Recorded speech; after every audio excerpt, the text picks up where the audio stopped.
The thing is, triggers don't exist.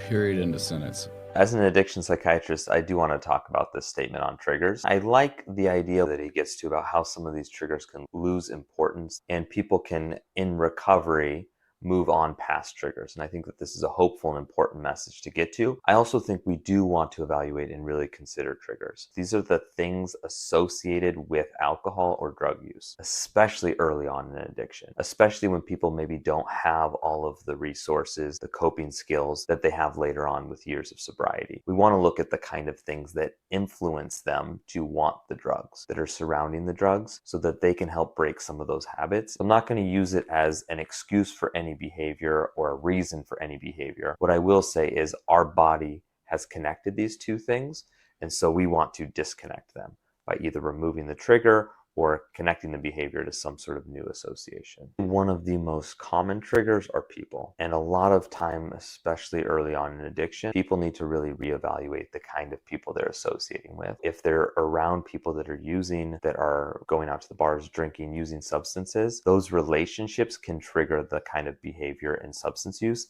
And early on in recovery, it's usually best to avoid those kind of relationships and form new relationships around sober activities.